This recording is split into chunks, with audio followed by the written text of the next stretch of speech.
మీ అందరికీ నా వందనాలు. సామెతల గ్రంథము 28వ అధ్యాయము 22వ వచనం చదువుకుందాం. చెడు దృష్టి గలవాడు ఆస్తి సంపాదింప ఆతురపడును. దేవుడు ఇక్కడ ఏమంటుందంటే, చెడు మనసు గలవాడు, అపవిత్రమైన జీవితం జీవించేవాడంట ఎక్కువగా ఆస్తి సంపాదించడానికి ప్రయాసపడేవాడిగా ఉంటాడంట. కష్టపడకుండా ఉత్తగా సంపాదించుకోవాలని ప్రయాసపడేవాడిగా ఉంటాడంట. కష్టపడకుండా ఉచితంగా సంపాదించుకోవాలని ఆస్తి కోసం ప్రయాసపడేవాడిగా ఉంటాడంట చెడు మనసు గలవాడు. అందుకే దేవుడు అంటాడు, సామెతల గ్రంథము 28వ అధ్యాయము 22వ వచనం చదువుకుందాం. చెడు దృష్టి గలవాడు ఆస్తి సంపాదింప ఆతురపడును. దేవుడు ఇక్కడ ఏమంటాడు, చెడు మనసు గలవాడంట కష్టపడకుండా ఆస్తిని సంపాదించుకోవాలని ప్రయాసపడేవాడిగా ఉంటాడంట. కొంతమంది ఆస్తి కోసం తల్లిదండ్రులను చంపేవారుగా ఉన్నారు ఈ లోకంలోని. ఆస్తి కోసం పిల్లలను చంపేవారుగా ఉన్నారు. ఆస్తి కోసం భార్యలను చంపేవారుగా ఉన్నారు. కట్నాలు తేవట్లేదని, డబ్బు తేవట్లేదని ఆస్తి కోసం భార్యలను చంపేవారుగా ఉన్నారు. ఆస్తి కోసం భర్తలను చంపేవారుగా ఉంటున్నారు ఈ లోకంలోని. ఆస్తి కోసం సొంత తమ్ముళ్లను, సొంత అన్నదమ్ములను, సొంత అక్కచెల్లెలను చంపేవారుగా ఉంటున్నారు ఈ లోకంలోని. ఆస్తి కోసం స్నేహితులను నమ్మించి స్నేహితులను కూడా చంపేవారుగా ఉంటున్నారు ఈ లోకంలోని. ఆస్తి కోసం, డబ్బు కోసం స్నేహితులు కూడా చంపేవారుగా ఉంటున్నారు. ఈ లోకంలోని మనుషులకి విలువ లేకుండా పోతా ఉంది. డబ్బుకి ఈ లోకంలో విలువ ఉంది కానీ మనుషులకి విలువ లేకుండా పోతా ఉంది. దేవుడు అంటున్నాం, మనుషుల్ని ప్రేమించే వారంగా ఉంటే మనము మనుషులను చంపకుండా ఉండేవారంగా ఉంటాం. ఆస్తి కోసము మనుషులను చంపకుండా ఉండేవారంగా ఉంటాం. దేవుడు అందుకే అంటున్నాం, సామెతల గ్రంథం 28వ అధ్యాయము 22వ వచనం చదువుకుందాం. చెడు దృష్టి గలవాడు ఆస్తి సంపాదింప ఆతురపడును.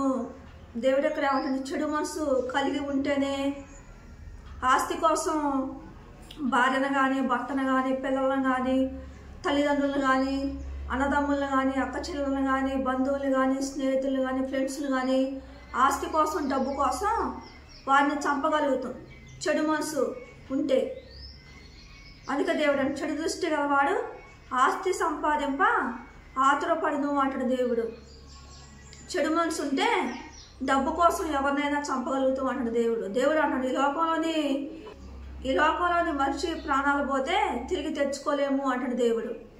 బ్రతికుంటే డబ్బుని ఎంతైనా సంపాదించుకోవచ్చు, మనుషుల్ని కోల్పోతే తిరిగి తెచ్చుకోలేము అంటాడు దేవుడు.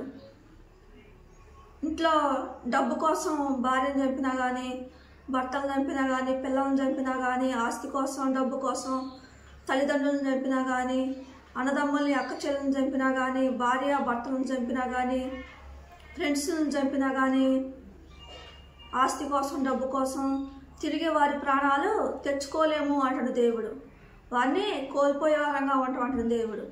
బ్రతికుంటే డబ్బుని ఎంతైనా సంపాదించుకోవచ్చు అంటాడు దేవుడు. ప్రాణాలు తీయటం వల్ల, వారిని కోల్పోవటం వల్ల వారిని తిరిగి తెచ్చుకోలేము అంటాడు దేవుడు. ప్రాణాలు అనేవి తిరిగి రావు అంటాడు దేవుడు. బ్రతికుంటే ఎంత డబ్బైనా సంపాదించుకోవచ్చు అంటాడు దేవుడు. మనం కష్టపడి ఎంతో డబ్బుని సంపాదించుకోవచ్చు అంటాడు దేవుడు. కొంతమంది తెలియక డబ్బుని కష్టపడకుండా సంపాదించాలి అని ఎంతోమందిని చంపేసేవారుగా ఉంటారు, ఆ ప్రాణాలు తీసేవారుగా ఉంటారు. దేవుడు అంటే, నా మనసు మంచిది కాదు అంటాడు దేవుడు. అలా ప్రవర్తించే వారంగా ఉంటే మనకి చెడు మనసు ఉంది అని అర్థం అంటాడు దేవుడు. మనకి చెడు స్వభావం కలిగి, చెడు మనసు కలిగి మనం ఉన్నాము అని అంటాడు దేవుడు. చెడు దృష్టి గలవాడు ఆస్తి సంపాదింప ఆతురపడును అంటాడు దేవుడు.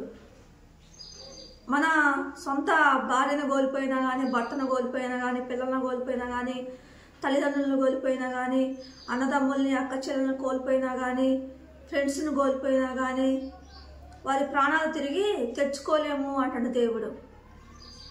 బతికుంటే ఎంత డబ్బునైనా సంపాదించుకోవచ్చు అంటాడు దేవుడు. చెడు మనసు గలవారు సొంత భార్యను కానీ, భర్తను కానీ, పిల్లలను కానీ, అందములు కానీ, అక్క చెల్లెలను కానీ, తల్లిదండ్రులు కానీ ఆస్తి కోసం చంపేవారుగా ఉంటారు అంటాడు దేవుడు. మంచి మనసు గలవారైతే అందరినీ ప్రేమించేవారుగా ఉంటారు అంటాడు దేవుడు. దేవుడి కొద్ది మాటలు దీవించును గాక.